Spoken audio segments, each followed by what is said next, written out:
Come on, get a move on with it. Yes? Lloyd's wife. Well? She said she can't cover for him. I tell Joy to sell him out. Yes, sir. That's the company? Yes, I will. Joy, I'm supposed to leave. Oh, I'm so sorry. What's the matter? Oh, shut up. No.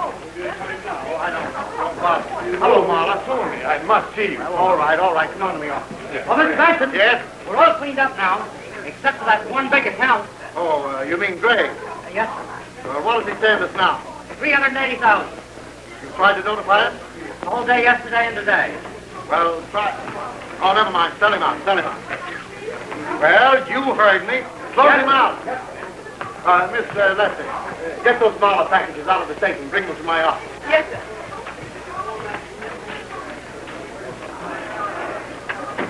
Well, I tell you, it is most necessary I get the package. All right, in a minute. Miss Lester. Oh, thank you. Well, here they are, and your note to me, too. Pay the note, and you get back the bill. The note's due tomorrow. Well, I cannot pay. Oh, then you don't get this or this, since you can't pay the note. Oh, Tony, are you not my friend? Sure. If I weren't, you wouldn't forge my name to this check, would you? Oh, Yes? All right, tell her I'll see you in a minute. Well, I must have this package. Try and get it. Well, if you don't give it to me, Now, listen, you won't do anything. Who do you think I am, one of your faded widows? And I'm not very afraid of male lapdogs. Well, interesting. Hearing men fight over something besides me for a change. Miss Delroy, Mr. Marlowe. Hello, Delphi. Hello, Fanny. He knows you, too? What are you all at Twitter about, anyway? You, borrowed these from your meal ticket, didn't you? And she's in Paris, isn't she? Well, you better pay me somehow and return her before she gets back, hadn't you? Yes? What did he mean, your meal? Paris. Where did you think I picked what I gave you? From the tree? Mrs. Banning is? Who? Tell her I'll see her in a minute. Well, old boy, your meal ticket's back. Perhaps she brought you a Parisian dog biscuit. Oh. What is this? What's that dowager's delight got that I haven't? When you're a big boy, maybe I'll tell you. Yes? Well, let me tell you something. Dog, we sold you out of the market this morning. You haven't got a dime. You didn't. Yes, but dear, my own, why didn't you cable me you were coming? My dear Dolly, I did cable. You just must have been out. Oh, I was hunting in the mountains, and I was dying for you to come back to me. But what did you come here for, Paul? Do not tell me you were lost in the market. My dear boy, I don't know. I only heard of his crash when I arrived this morning. I've been nearly frantic. But of course, Tony Benson would carry me. Oh, there. Where is Tony? Oh, wait. Tony Benson, you're a cold smell, aren't you? No wonder I can't go for you. You could have given me another day to cover. You didn't answer one of our margin calls. Oh, I was going to bring you my pearls, but... Say, what's in that box? Now. Oh, Tony, darling, I simply must know what's happened to my account. You carried me, of course. No, you were a little overweight. Tony? Oh, Mr. Gray, excuse me. We tried to get in touch with you. I've been out of town. I was going to mail these to you. You see, you were the last account we had that wasn't covered, so, I understand. Mr. Gray, would you mind waiting in the waiting room? There's someone in Mr. Benson's office. Yeah, all right. Yes, I sold you out. All of you. All except Adolf, who wasn't even in. No, it's something else your dear Adolf owes me for. Not the market. Yes, and I'm going to... Never mind. Oh, you're busy, Tony. No, come in, Harry. The storm seems to be arriving. It looks as if one has already arrived. I'll come back when you're alone. All right, Harry. I have nothing more to say. You are not a gentleman, Mr. Benson. You're a... I know. I'm a smell. Well, is it my fault that you're on the high seas when the market breaks? I've a good mind to... You won't do anything. Marla said he would, but he won't. None of you will. Oh, I suppose if you could, I'd be a corpse by now. Well, you were called on for margins, weren't you? You wanted to have your cake and eat it too. Easy money, quick profit. Well, you gambled and you lost. Yes, you lost. Mr. Benson. You lost, I tell you. Dolly, dear, haven't you anything to say to this person? The way he's talking. With what I've got on him, oh, go on. Get out of here, all of you. Go on. Go on, get out. Leave me alone. I'm all in. Hello, Miss Lester. Get my chauffeur at the garage. Tell him to meet me at the club at 6 o'clock, yes. I'm going to spend the night at my place up the river, and I don't want to be disturbed. All right. Yes, come in, Even the heavens seem to be crashing. Say, Harry, why don't you spend the night with me at my place up the river? It's not a bad idea. We can meet at the club at 6 o'clock and have a steam and a rub down before we go. I'm nervous. I don't blame you. After that gang that was just in here.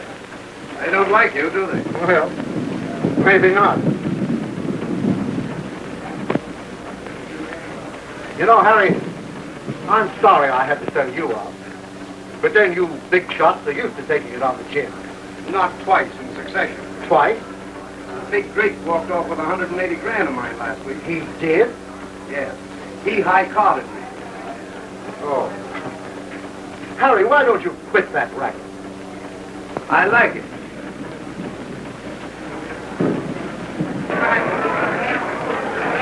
Harry, you're not sore at me, are you?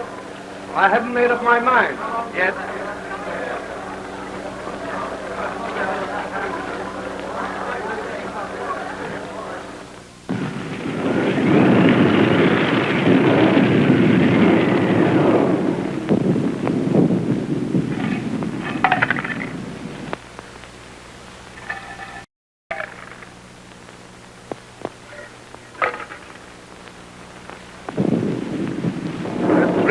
You're in me. Yeah, 3 grand. I've got the jump. No wonder. After what you did to me today. Oh, well. Those crybabies at the office got on my nerves. Well, I put a couple of 2s and 2s together, watching Delroy and Marla. Oh, let's go to bed, eh? Oh, I left my bag at your club. I'll phone for it. You'll have to rough it, though. I let the servants go for the winter.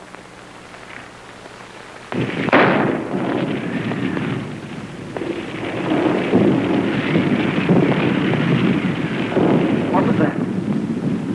Backfire, I guess. Oh, Markham's car, maybe. Whose? Markham. The district attorney. You know him, don't you? We've had a couple of talks. What's he doing here? He's got a place next to mine. He's up here resting for the campaign.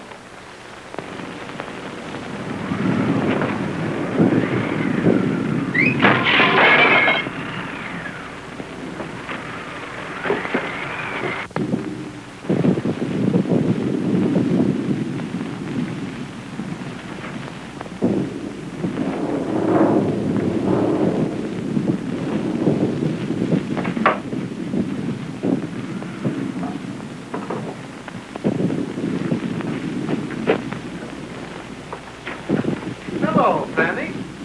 Adding a little burglary to your other accomplishments, eh? I want that jewel case Marla gave you.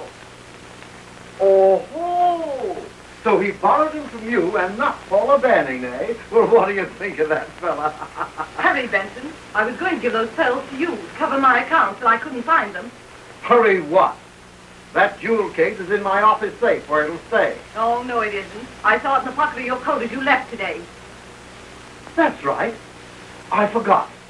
I was upset. They're in my coat pocket downstairs. Oh, I'm sorry. Excuse me, please.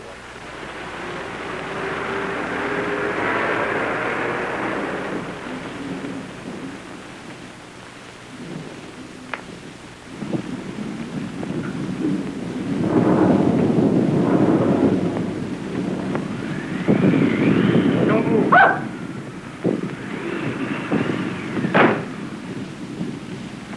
What do you mean, frightening me like that? Will you have a drink? What? It's yourself. Oh, Tony!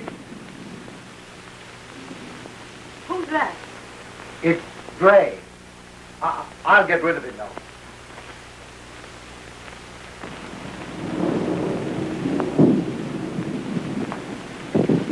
Friend of yours? Huh? Tony, I want Oh, to... excuse me, please. My coat. You were leaving, perhaps? What? Oh, not at all.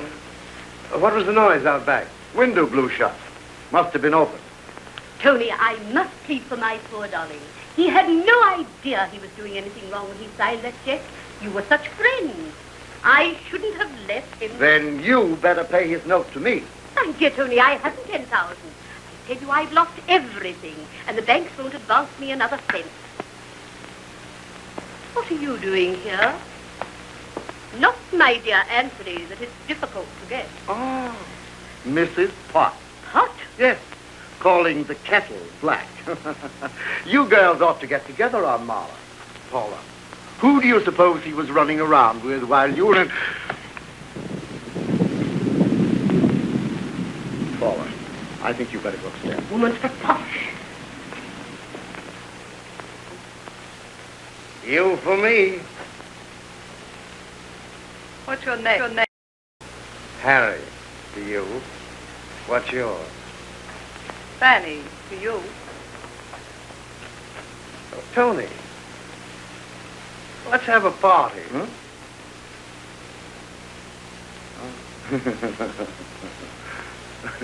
Are you going to give me that case? No. I would. Now, look here. Say, what is this? What's going on here, anyway? Have you got a flashlight? Yes, there's one over here. Come on. There it is. Here, I'll go.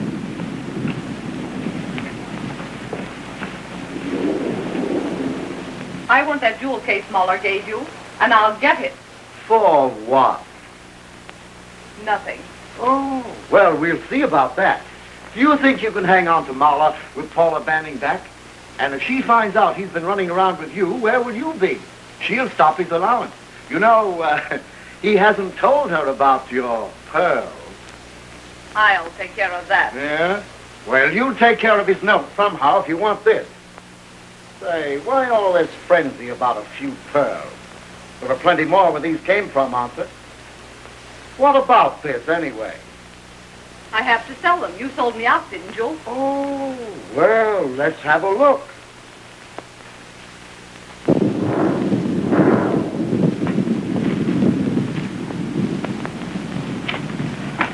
Say, listen, now, wait a minute. Oh. Salim. I'm glad you are here. Tony might have misconstrued my arriving this way had you been alone. Well, he's certainly got plenty of company now. What are you people trying to do anyway? Remove this guy? Oh, no. Well, let's go upstairs. Yes,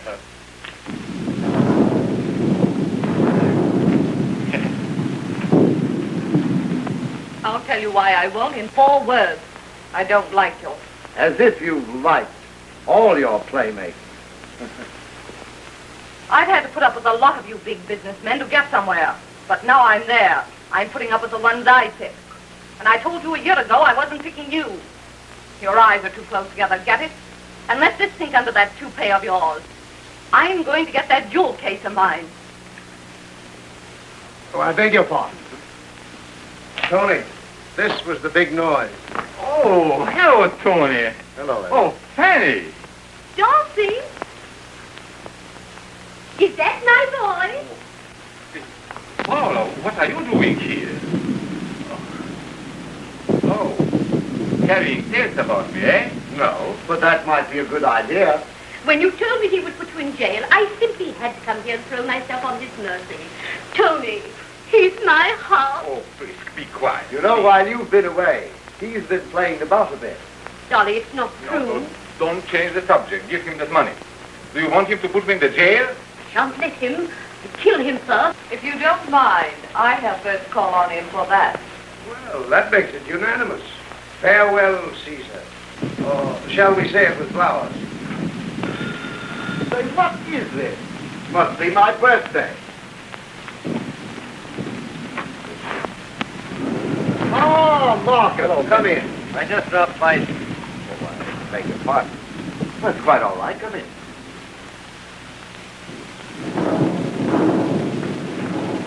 Ah, thunder and lightning. Enter the villain. How are you, Mr. District Attorney? Hello, Gray. Miss Delroy, Mr. Marcus. And Mr. Marla.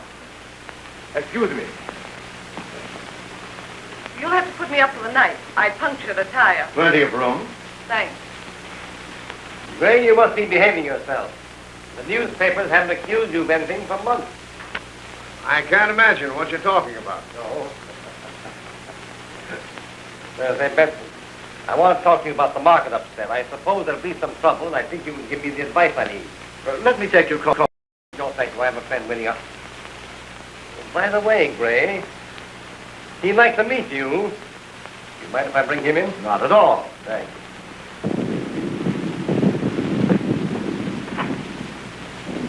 You know, Markham seems to be quite interested in you. Well, if he is, it won't do him any good. Paula is so upset. You don't mind if she lies down for a moment. I shall prepare her something. Sure. We've all been too excited anyway. There you are, Gray.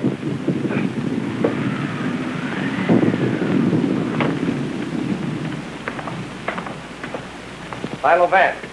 Mr. Benson. How do you do, Mr. Vance? Harry Gray. Gray? Not the detective. It is. Only as an amateur, remember. Our friend Sergeant Heath insists on that. Vance told me that he's getting rusty. Nothing to sharpen his psychology on since the green burner. Yes, I felt rather hurt that you didn't call me in on that green business. Take off your coats, gentlemen, won't you? I'll get some ice. Thank you. You see, Mr. Vance, down at headquarters, they've got an idea that I know all about these crimes. Oh, really? That's right.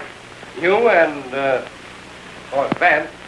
Well, those killers of his, at least the ones I've read about, it seems to me they're all amateurs, too. Yes, so it were. That's why Markham thought it might be amusing, without disturbing my status as an amateur, remember, for me to meet an authority on profession. Harry, get some cups. We'll have coffee. Right. Won't you sit down, Mr. Vance? Thank you. Benson, did the market hit you? Well, you never heard of a bootlegger drinking his own stuff, did you? Strange you two should drop in here this evening on top of everybody wanting to murder everybody else. Market, of course. Oh, we need another bottle. Well, I'll get it. Oh, here are the keys. And by the way, be careful of that burglar alarm in the cellar. I think that burglar alarm would interest you, Mr. Vance. So? It's a rather tricky arrangement. Later on, I'd like to show it to you.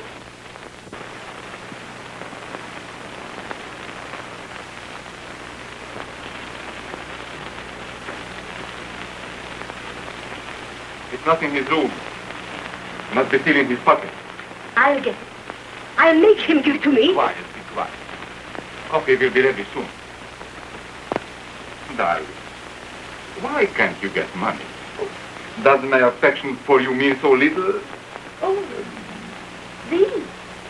Well, to tell you the truth, darling, all that glitters is not gold. Oh, my boy. Oh, my boy. But he'll put me in the jail. Never. I tell you, yes, he hates me. Because of the Delaware woman.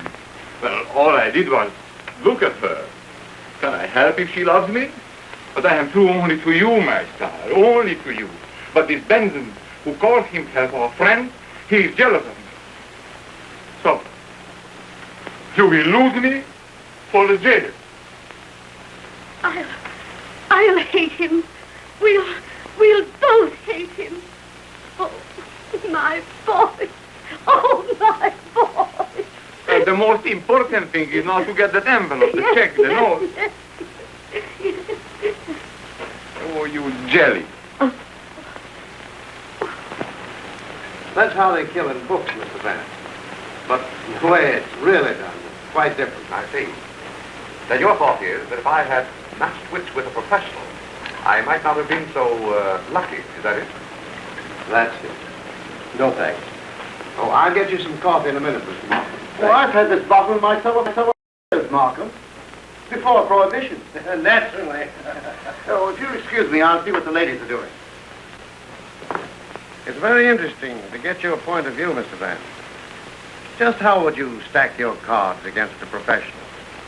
Well, it's my theory, Mr. Gray, that the only infallible method of determining human guilt is by analyzing the psychological factors of the crime and then applying them to the individual.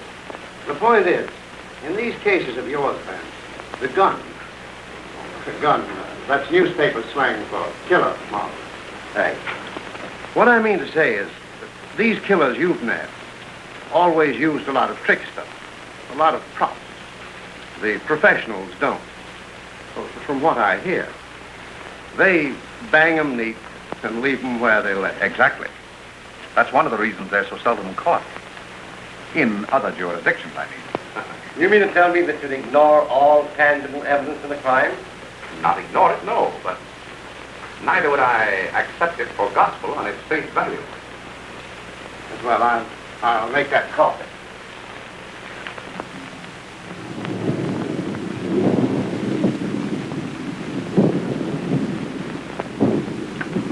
Oh, excuse me.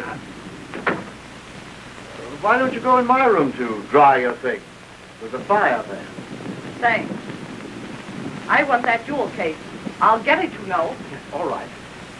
Later on, when they leave downstairs, we'll talk it over, eh? Will we? I'll be back. Listen, I'm going to get that jewel case. All right. I'll be back.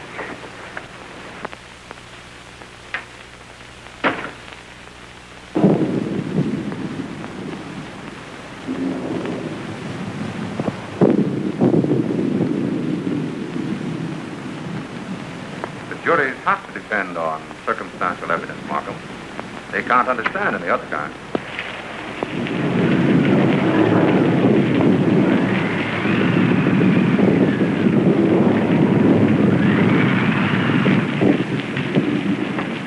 You're in the theater.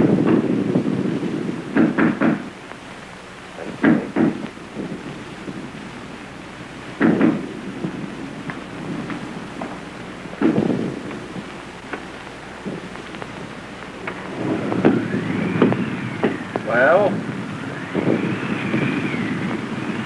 Is Mr. Gray here? He's in the kitchen. This is his bag.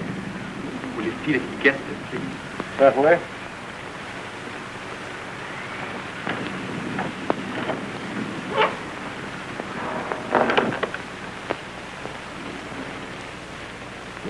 What do you suppose he had?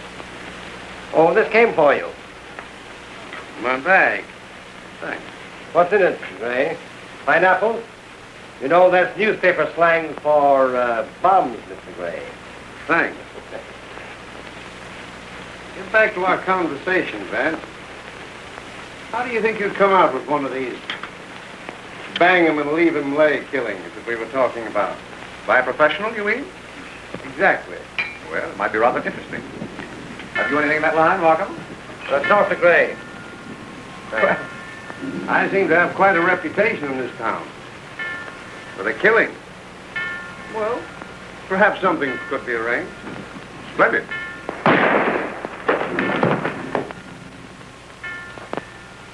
Benson.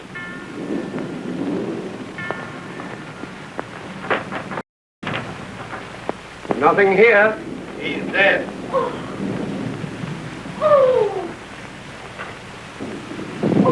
Give me the medical examiner's office, please. Somebody must have overheard that conversation of ours. Yes, exactly what was occurring to me. I want to speak to Dr. Doremus personally. Well, there you are, Mr. Vance. Do your stuff.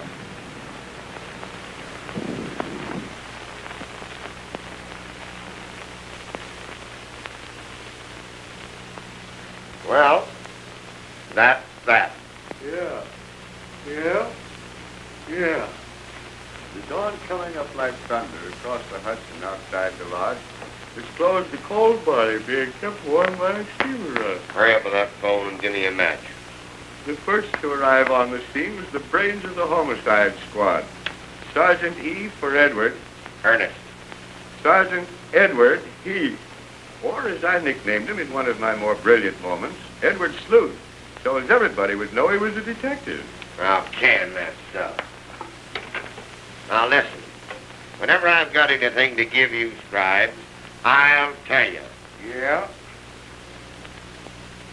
Who's going to tell you?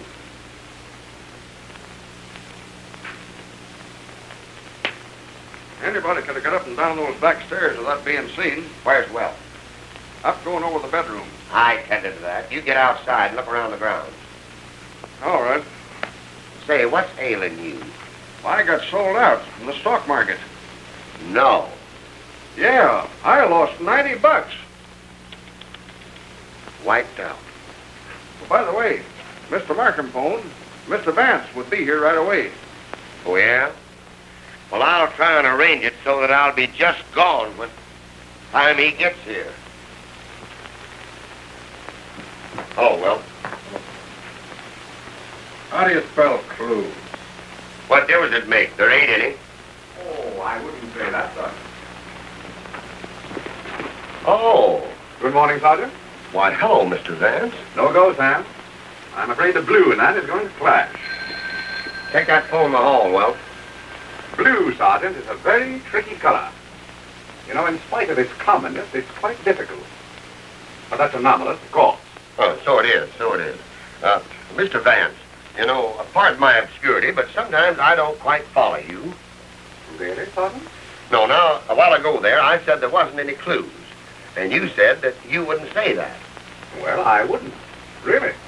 That was the Times calling. They want to know if you... You tell the Times that when they get my name right, they might get a story. You see, Sergeant, I decided to spend the night here in meditation. So I phoned Sam to bring out my things, and I meditated. Any luck? I've been studying that little derringer that was found at the top of the stairs there last night. It's rather unique. Yes, ain't it? And, of course, the lady's handbag, which you no doubt found in Benson's room there. Yes, I got that right here. Cherchez la femme, eh, Sergeant? Oui. But I was told to come by telephone. I was to ask for Mr. Vance. Say, did you get that? Well, you go inside. Say, is Philo Vance on this one? I don't know. Is he inside? I wished I knew. Hey, boy, come on. Well, I've been here since 6 a.m. Vance is here. He's a Santa Claus. He must have come down the chimney. So one of those two dames owns this bag. Well? Mr. Vance? Oh, yes, come in. You know, Sergeant, when Albert here popped in last night, Markham thought that he was Gray's man. Great. Oh, no, sir. As I explained to Mr. Vance when he called me up this morning, Mr. Benson was my employer. He telephoned me last night to bring Mr. Gray's bag from the club. What's your name? Albert Brecker. The medical examiner's here. Show him up. And you stick around. Thank you, sir. Well, another dizzy dame to do some jury vamping, I suppose. I doubt, Sergeant, whether any woman was in this room with Benson immediately prior to the murder. That's what I wanted Albert for, to verify. Good morning, Sergeant. All right, now. Bless my soul, Mr. Vance. Why, I haven't seen you since we laid the Green family to rest. Right. There was a lovely murder case for you, Sergeant. Bless my soul, yes. I was there. Well, hop at the body, Doc. Certainly. Have one of your men give me a hand, please. Surely. Oh, I'm sorry I wasn't here last night. Wedding anniversary. My wife and I always celebrate. Went to a hockey match. How's the election coming? Fair. Good. Mr. Benson kept his toupee beautifully, didn't he? He was a bit touchy about himself, if I do say. Vain, you mean? Yes, sir. Well, what guy with a list of phone numbers he had wouldn't be? Elementary, my dear Albert. Elementary. Sergeant, you've been reading Sherlock Holmes. Quite right, my dear Watson. Quite right. Oh, well. Take care of these, will you? This was Mr. Benson's favorite toupee, sir. Fancy. Oh, no, sir. I once worked for a gentleman that had 7. One for every day in the week to correspond to the natural growth of his hair. Albert, do you think that Mr. Benson would have appeared before a lady in whom he was interested without his toupee? Oh, no, sir. He would rather have died. Well, he got his wish. The doc said he was shot at about 6 feet, and no powder marks. Well, suicide's out. Unless Benson was an acrobat. If you don't mind, sir. Of course. Thank you, Albert. I'll see you later. Thank you, sir.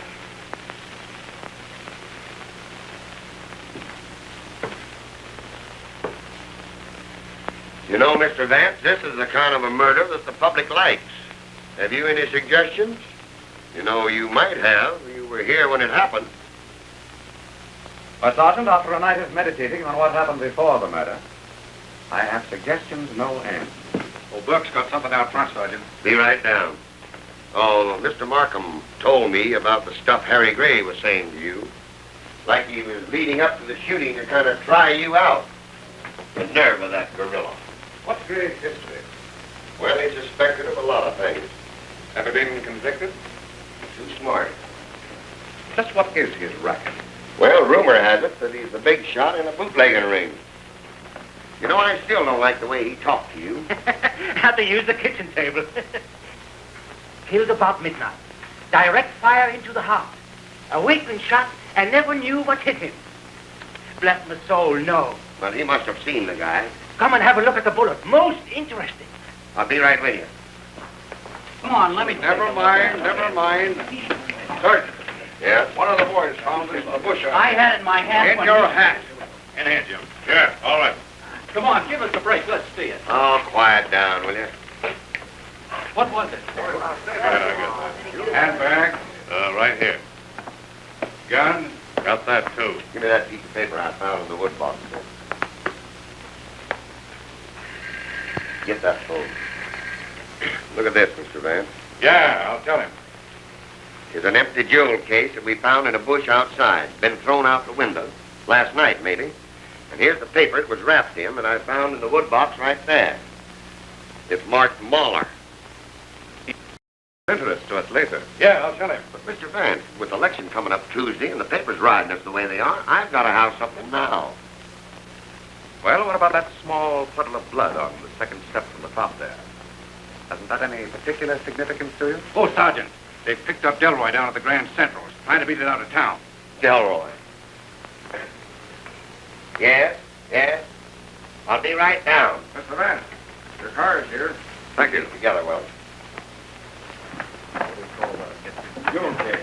Say, Mr. Vance, who did this? The four Marx brothers. Give us a break.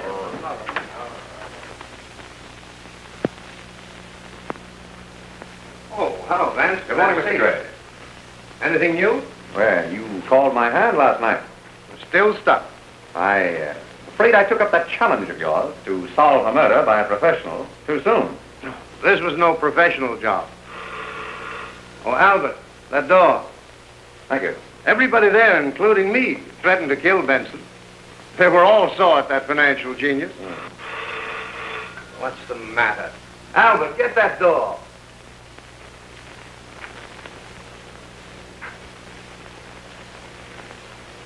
You know, somehow I had the impression that Albert was Mr. Benson's man. So he was. I just took him on today. You see, Benson's dress ties were always tied smart. And Albert there was the boy who tied them. That's it. I see. Oh, come in, Frank. Good morning. Good morning. Those two women that were there last night, Vance, never get mixed up with women. They're dynamite. No brains. Gestation? Yes. You see, I don't let just anybody put a razor on me. Neither did Napoleon. I read about that. That's where I got the idea. Now, Mr. Gray, I wondered if I could get you to help me out. Sure, I'd better, or they'll be indicting me again. If everything those birds tried to pin on me stuck, I'd have worn out a carload of electric chairs by now.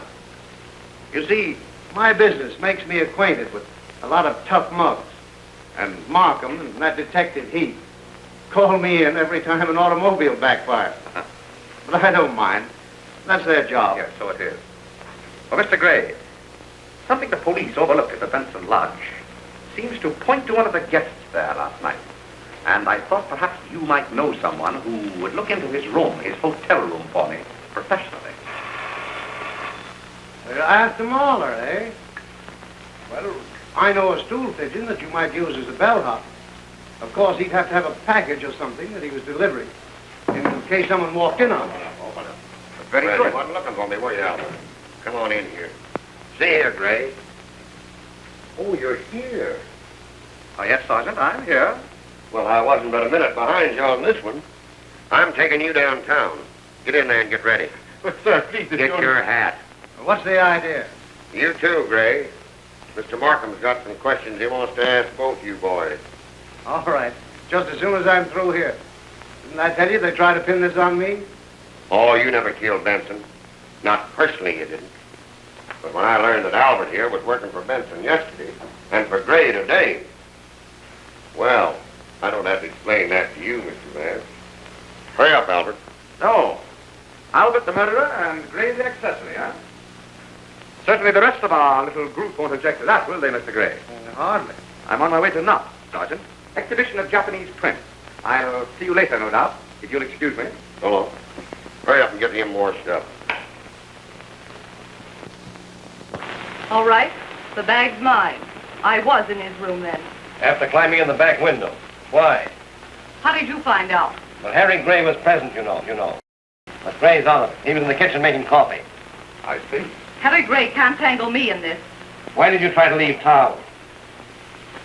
Find out, if you can. Don't be so picturesque. I'm not a jury. Oh, you're a fool if you think I... Why did you go to that house? To talk to Benson about my account. He sold me out. We quarreled. Then you needed money. No. Did you, ever see that before? No. Benson was interested in you. Suppose we say that he attacked you. Well? If you'll excuse me, your reputation is well known. The Wertheim suicide 2 years ago. The case of... Never mind that. I've liked men in my time. They've liked me. What of it? I didn't like Tony Benson, but I didn't kill him. If my thoughts could have killed the swine, he'd have been dead long ago. The rest of them are in the reception room there. Wait, please. Sergeant? Yes, Chief? Get Mahler and Mrs. Banning in. Yes, and you want that ballad of Gray's, too, when I'm through with him. You know, Chief, there's something funny about... Never mind that now, Sergeant. Delroy seemed upset. I don't wonder. You barked at her. You shouldn't bark at the ladies, old man. Oh, I'm busy. This is not the only case in New York, and you're not helping me any. You're more flippant than usual today. Well, this was a particularly flippant murder, Markham. And if you go on trusting clues like those, you will be busier still. Have you a clue? I have instructed my lawyer. Sit down. I can't conceive who would want good old Tony out of the way. Well, we were just planning our fall hunting trip for this month. Oh, you hunt, Mr. Mahler? Be quiet, Dolly. You keep out of this. You will have both of What's us... that? Oh, I love to hunt. I love to hunt.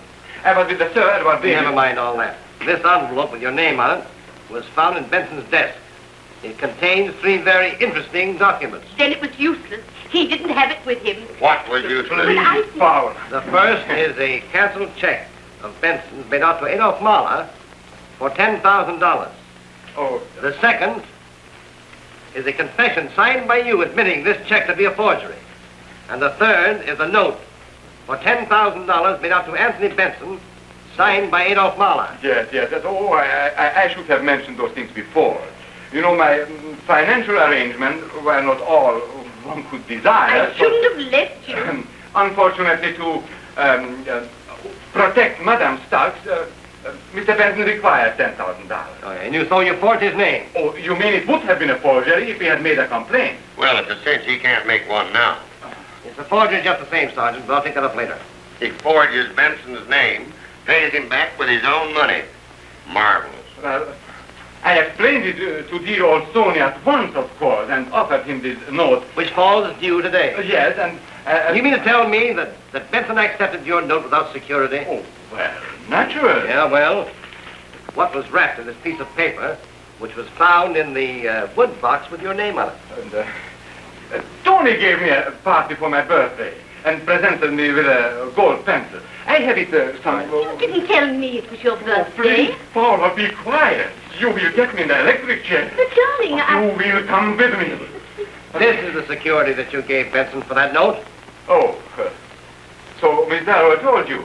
Who? Those birds are Miss Darrow's, and she threatened to kill Benson herself. Elroy? Yes, she's a snake, that woman. I'm through. I'm finished with her. No, you are the wolf to me again, darling. You think I would accompany you through your sordid affairs? Oh, Weasley, Miss Darrow loaned me her purse. What a lovely liar. He bought them for me one day and stole them the next.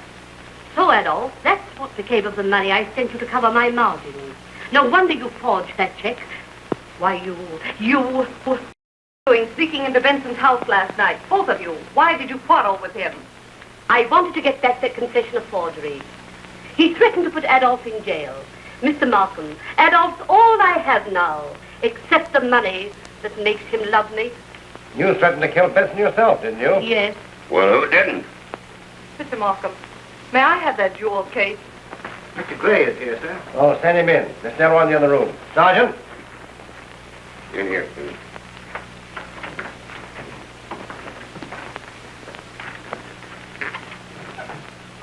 You through with my valet yet? We are not. In a minute, Gray. Well, Mr. Detective, the newspaper boys are certainly having a lot of fun with you for being on the scene of the crime last night. They don't seem to take your presence at the scene of the murder quite so humorously. No one ever laughs at me. They used to when I was a kid. But I taught them not to. But you, Philo Vance, the famous amateur detective, to be in on the draw and then raised out. How do you stand it? Perhaps I haven't completed my draw. I'll see you later, Gray. Why not? I'm used to that, Markham. Vance, Delroy is bluffing. Did you notice that she didn't even ask if a pearl was still there? No, because she knew they weren't. Because she got them. Oh? She tried to leave town, didn't she? Where was she going, do you know? Yes, Boston. Oh, Vance, I'm tired. I'm tired of all these human passions and lies and... You don't suppose they'll beat us in the election Tuesday, do you? Solving this case won't lose you any votes. Well, I have solved it. Sergeant, these complications, Marla and Mrs. Banning and that fool Ballard simply obscure the direct evidence against Delroy. Yes, Chief. Sergeant, Exhibit A, B, and C versus Fanny Delroy. Label them to the grand jury. I am going to ask for her indictment this afternoon. On that evidence? Vance, I may not know Japanese art, but I'm still District Attorney of New York. Defense counsel in the McGuire case, sir. You'll have to wait. Are they to be detained here? Sergeant, Yes, turn sir. Miss Delroy over to the custody of a matron. Yes, sir. Have Miss O'Brien over at Chief's office right away. Yeah. Don't make a mistake, old man. You can't afford to. If you'll show me where What I'd like to show you are some bits of stringy fuzz across the front of Benson's waistcoat. You have that waistcoat, of course. It's in the medical examiner's office. What's that got to do with it? Have I ever let you down? Well, no. Well, suppose we take a look at that waistcoat then. All right.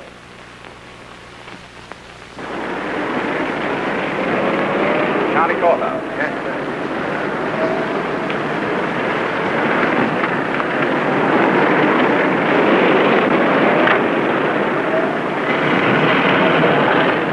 Vance, this looks like a wild goose chase to me. Suppose you turn east at the next corner. Oh! I'm shot, Vance. Stop the car. No, my apartment, quick! That shot was not for me, Markham. I had a silencer on that gun.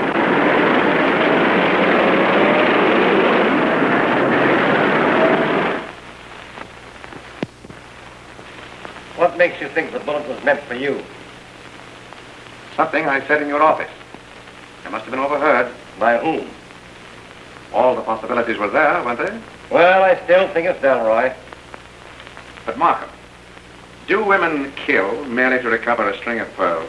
Well, suppose Benson had forced his attention on her. Suppose that he attempted to... Can you imagine Benson, with his vanity, attempting anything without his toupee? I've got it. What do you mean? Albert. The minute you told me that Albert brought that handbag out to Gray that night, Gray simply went out there to spend the night with Benson, who was nervous.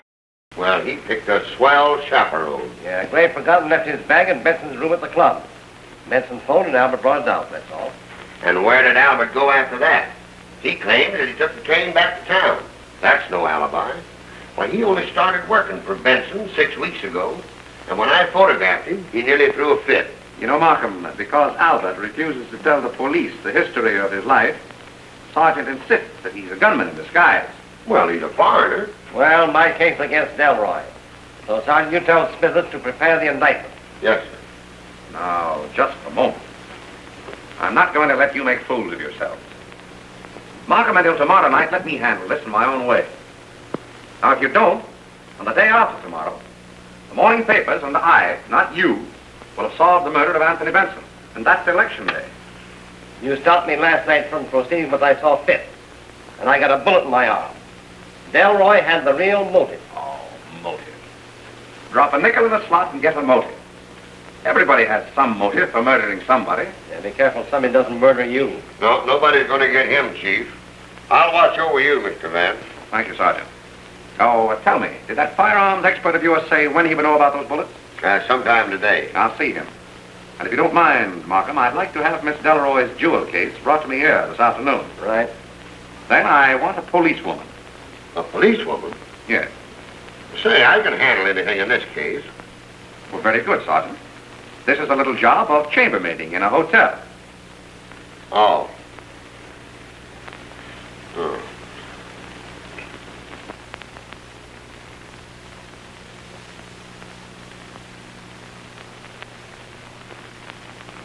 This is the bullet that killed Benson. The rifling marks on it correspond exactly with the rifling on the inside of the barrel of that gun you picked up after the murder. This one is the one that hit Mr. Markham. The same kind of a bullet fired from the same kind of a gun. But the trouble is that this is such a special make that I don't understand how there can be two of them exactly alike around here. Excuse me, Mr. Vance. Yes, well. Here's the picture of those fingerprints you wanted. Oh, good. And that coffee can, you left it there, all right. Yes, sir. Stuck it back on the kitchen shelf. Thank you. What gets me is Sergeant Heath said there was no explosion when Markham was shot. Now, this type of gun was designed in Russia during the Revolution for the protection of the women of the aristocracy. A few drifted to Paris and were copied to the underworld. But there was never a silencer manufactured for that gun. Ah, but there was, Captain. In this article by the late Bale of the Paris police, both the gun and its tiny silencer are described. You might keep that copy for your files. Thank you. Thank you. And, Captain, if there should be a call for me, I'll be at the reference room at the time. I'll let you know. Goodbye. Goodbye. But for strength of composition, Mr. Vance, and for unusual delicacy of line, I would Oh, consider... Sam. Pardon me. Yes, Is Mr. Markham all right? Well, no, sir. Sergeant Heath is with him. As I was saying, Mr. Vance, I could do no better than to recommend to you these three very choice examples of the ukiyo-e school. Now, these, Mr. Vance, are a rare opportunity. If you don't take advantage of it, sir, I assure you you'll regret it to your... Hey, who are you? Who am I? Who are you? Oh, pardon me, Sergeant. This is my print dealer. He's not dangerous. Oh. If you would step aside, please. Mr. Vance, these three. I better take that door, Mr. Vance. You know, we can't be too careful today. All right, Sergeant. Oh, by the way, you haven't forgotten that jewel case, have you? Right here. Thank you. Of course, Mr. Vance, I don't want to force these upon you. I have in the portfolio something that might interest you still more. If I can only find it here, it was something I was particularly anxious to bring to your attention. Ah, yes, here we have it. These three from the Wright collection. Tokubai, Naranobi, and Hiroshige again. You refer to, you know, as the three Hiroshige. Oh, Bert. Did you get it? Yes, sir. All the sacks were tied up with cord like that, except one. And that one? Well, somebody must have cut it off, like you said. Say, what have you been up to? All right, Sergeant. I'll explain later. Oh, Bert. Will you stand by at Mr. Markham's office, please? Yes, sir. Sergeant, we're getting warm. What do you mean we're getting warm? From that? Mr. Vance, may I not call your attention to these very... I'll take the Hiroshige. 3,000, you said, huh? Right, thank you. Correct. Pardon me. $3,000 for those chromos? What's the psychology in that, Mr. Vance? Sergeant, we're hot. Say, will you please let me in on this string bonfire business? You'll observe, Sergeant, that this twine burns slowly but surely. Oh, will you take that, please? Yeah, no, Heath. Oh, She has. Good. Yes, Sergeant? Mrs. Banning's confessed. Slowly, but surely. It was to protect Adolf. I went to Benson's room. I pleaded with him. He had that jewel case, so I thought he must have Adolf's confession of forgery and his note, too. Benson laughed at me. There was a gun on the table, so I shot him. He went to the door to call, and then he fell. And where was Mr. Marlowe? In one of the guest rooms. Oh, I swear to you, Mr. Marlowe is innocent. Now, Mrs. Banning, Yes? have you a hairpin? What? A hairpin. Why, yes? May I have it?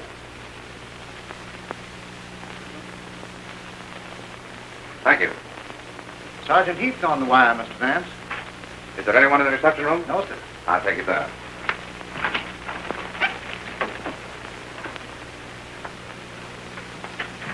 Hello. Yes. Oh, just a minute.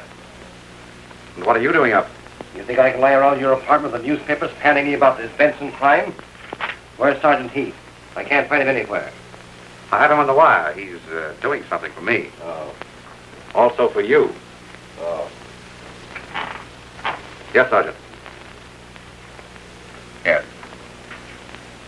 All right. Arrange it for 6 sharp. And you'd better set that clock out there and your watch with mine. I make it just 4:33.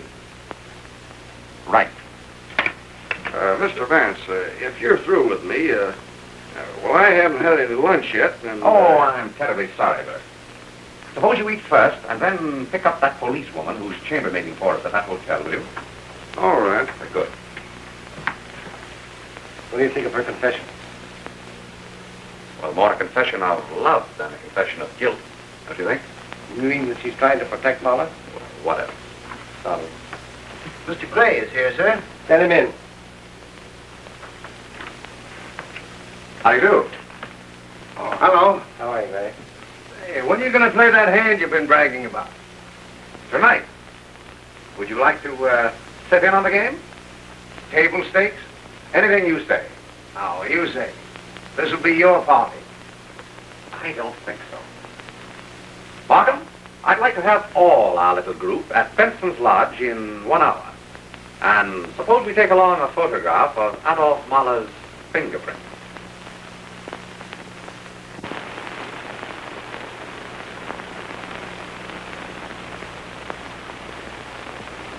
I understand, Vance. I know what you mean, yes.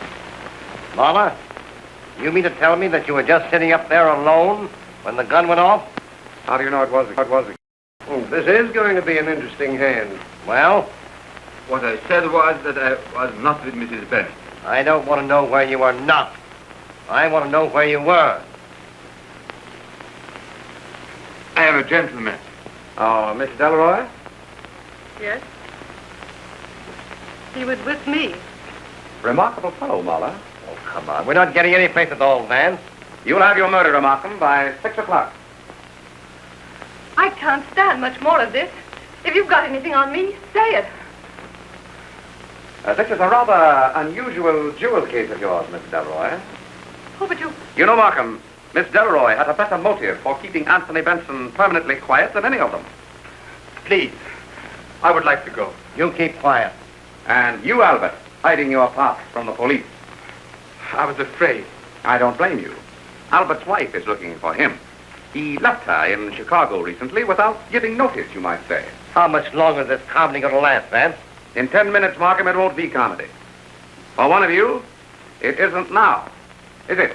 But why give me a ringside seat to this seance? If any of you comics have got an idea that I had anybody bump Benson off... You certainly had motive enough, didn't you? What motive?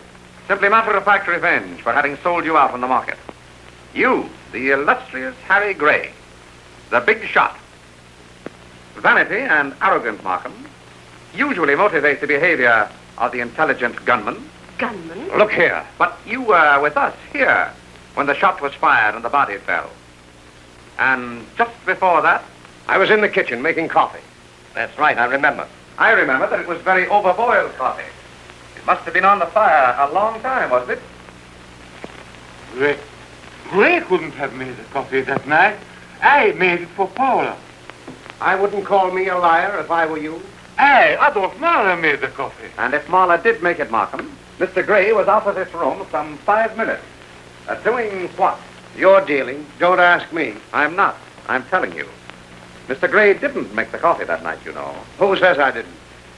This photograph of the only fingerprints on that freshly unwrapped can of coffee, and this one of your prints, Mahler, prove even to a jury, Markham, that only he touched that coffee can. Oh, stop this. When they took the prints of my fingers this afternoon, I knew you had suspected me. If you are going to accuse me, do it.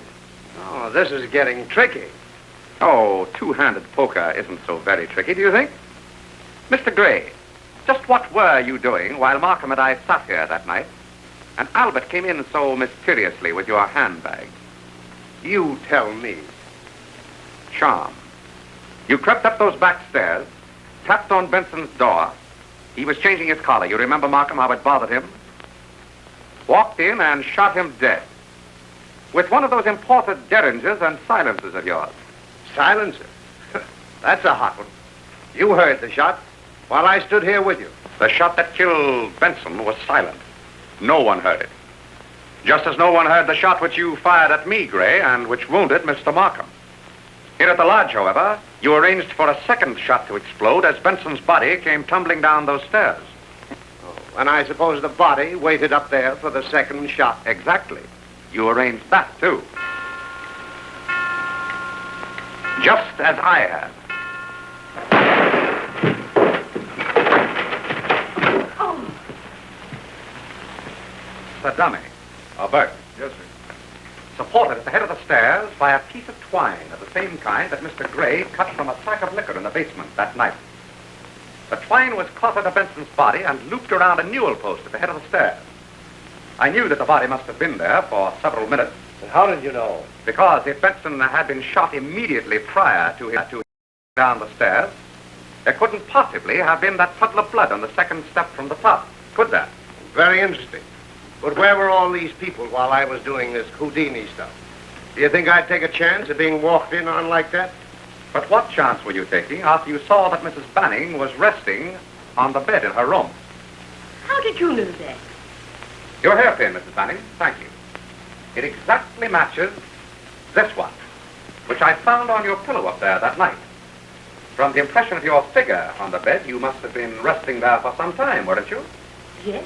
I was lying there when the shot was fired. Oh, all right. But what about Delroy and Mahler? Miss Delroy has already told us. But he told us it was with her, discussing pearls, I should think. Mr. Mahler had considerable explaining to do, if you'll remember. You listened outside their door, and what you heard convinced you that they would remain there for several minutes at least. But how could he have timed the shot? As I just did with the dummy. There's another of Benson's cartridge burglar alarms like this one. You used the one Benson had stuck in the door of his storeroom.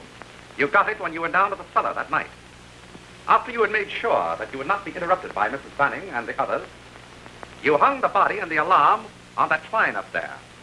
Then you set fire to a loose end of the twine so that when the flame reached the nut, the twine broke, the body fell, and the alarm dropped to the floor where it exploded like this. You were first upstairs after the body fell. You quickly dropped the derringer behind a newel post, picked up the alarm and the string, put them in your pocket, and told me to do my stuff, wasn't it? Well?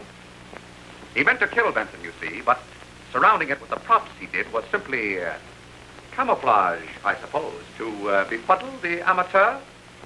You're going to have the time of your sweet life trying to hang this on me. The policewoman I used as a chambermaid in your hotel has already hung it on you.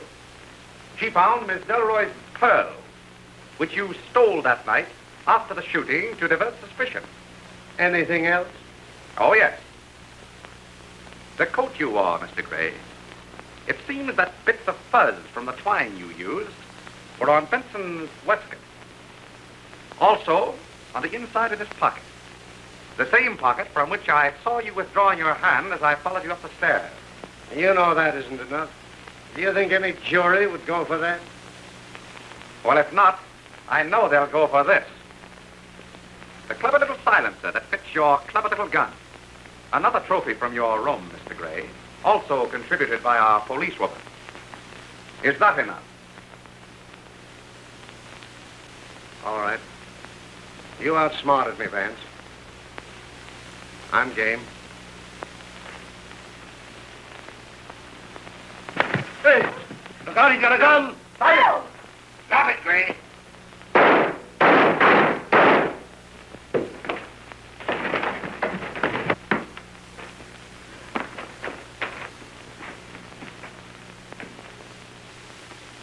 Well, Mr. Vance, I told you I'd watch over you.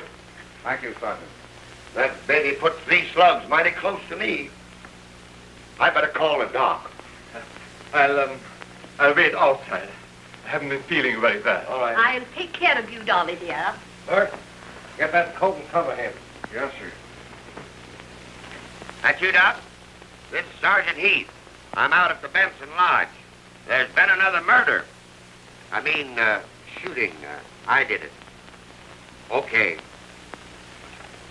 Mr. Vance, may I have the jewel case now? Oh, of course.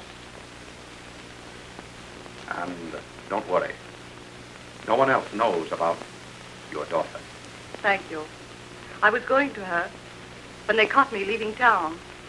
If Benson had found this, he would have held it over me, threatened to tell my little... But I am. Thank you, Mr. Vance, for not telling them about her.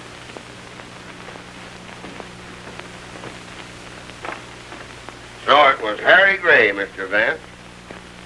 Well, it didn't surprise me any.